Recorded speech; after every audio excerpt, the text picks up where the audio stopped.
Tessus here again today, and today I have a short little video talking about the Ranger. I'm going to do a little bit of a guide on it, give you some tips and tricks and stuff like that, talk about tactics, and yeah, because I feel like the Ranger is one of the stronger classes, even though it's known by a lot of people I've seen on the Cube World forums saying it's a bit of a weaker class, but I feel like if you use this effectively, it's very, very strong, and yeah, I'm going to try and show how it is. So the particular class that I've got is the Sniper class. The only difference with Scout is there's you can give yourself a bit of a buff with the last attack, whereas the Sniper you can give yourself a you can lay down prone and go in stealth. And yeah, I'm going to take on this Ogre down here. Hopefully I don't mess it up and get myself killed, but at the same time I should be okay. I've done it a few times, so I've just got to that level where I can kind of take him down. First 3 hits I'm going to get on this Ogre are going to be powerful ones. There you go, and he's going to come after me. That's what I like to do. I like to stay in far away for the first bit and do as much damage as I possibly can to the things. You can take on some really powerful foes because of the Ranger's, well, range, naturally. I have noticed that actually one of the things is you need to be, the enemy needs to access you in order for your hits to not count as misses, which is kind of annoying. I think this guy's regen his health as well, so this is going to be a bit tough, but at the same time. So yeah, I like to level up my magic points as much as possible and try and stun him. The Ogres don't tend to stun too much, which is a bit of a pain, but yeah. I want to try and keep my range as much as possible, so, you know, those rolls when this guy slams his thing down is good because the rolls actually give you a bit of invulnerability for a short time. Using your jump back ability, which is I think called retreat, is really good as well. You know, just when they're about to hit you.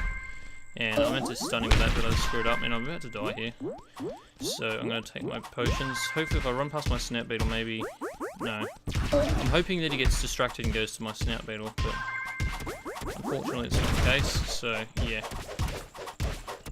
But yeah, basically what you want to do with the bigger mobs is get them stunned, and that's when you can do your stuff like have potions, just retreat back a bit more, get your distance again, and yeah, that sort of stuff. I do want to explain, I'm not the best player at this game, so you know, well, I know my tactics are solid, I don't execute them overly well, but you know, at the same time, that's the nature of it. I'm no pro player. So this guy is quite tough, but you know, he's going down. By keeping my distance, I won't die.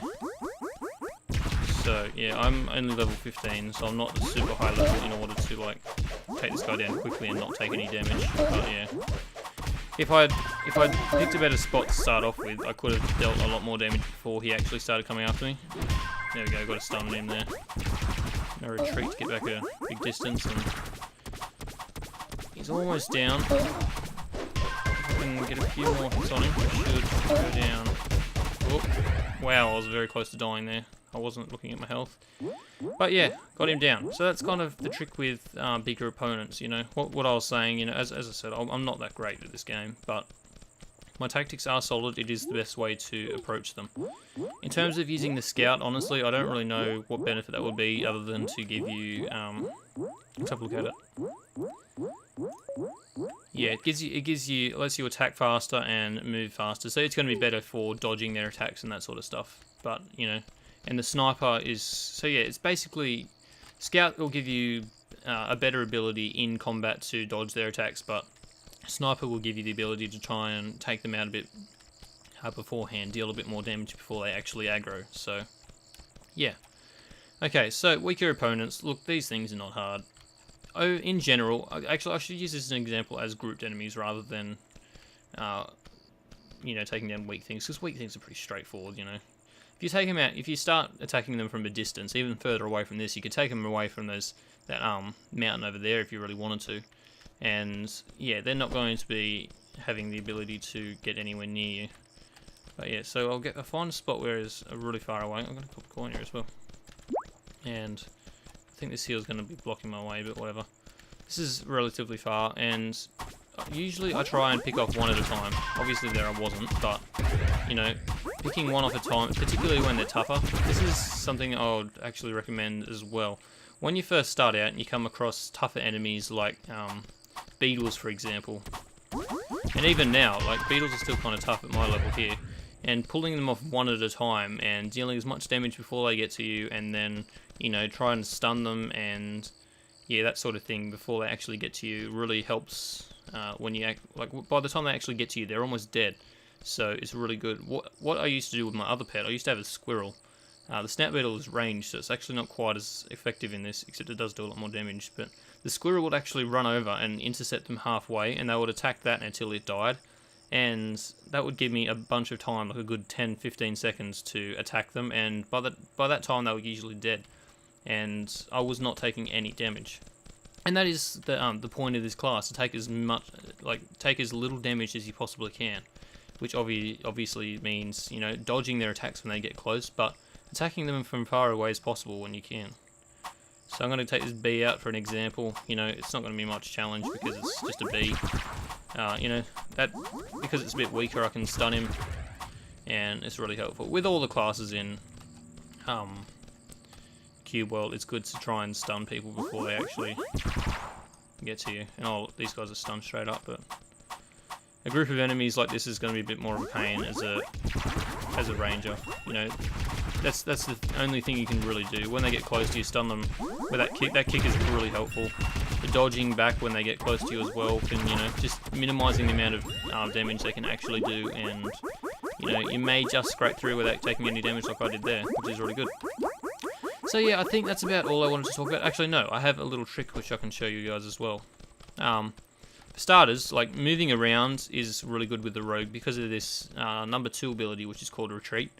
Not only can you do the hang gliding glitch, which I'll show you guys in a second if you don't know what it is, but you can just move around like this. And, you know, turn around, and, like, that's giving me a massive boost away, you know. Like, that can be used in battle as well if you're coordinated enough. Unfortunately, I'm not really, but, you know, you get a massive distance on them, and then that's another massive distance those guys have to travel. It's probably charged up by the time they get to you, and, yeah. So, what you can do with a hang glider is the same thing, and then equip your hang glider like this, and your hang glider's out, and as you can see, yeah, you're absolutely flying, and there's a crocodile down there. Was that a crocodile? I don't know.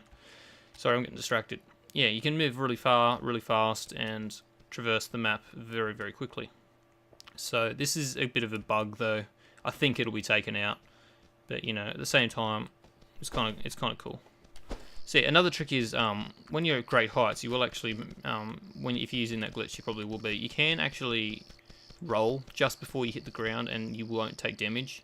I'm no good at this, so I'm not going to try and demonstrate it, but, you know, so I might. Why not? Why not? I'll probably fail, but there we go. Actually, I think I actually did it. Pretty sure I would have taken damage there, but I managed to pull off the roll just before I landed, and don't take damage. That's with all classes, I should mention, so yeah. And I think that's about all I wanted to talk about. I thank you guys for watching. I hope this has helped in some way, and if you have any questions, let me know. In terms of weapons, I should mention just quickly, I don't like the boomerang. The boomerang's good for more close quarters combat, I should say, but, you know, I like the bow because you can shoot so much further. Like, I could take those guys out if I wanted, whereas the boomerang's to close quarters, like, it wouldn't shoot that far, but it does more damage when you're close quarters. It depends your playstyle, really.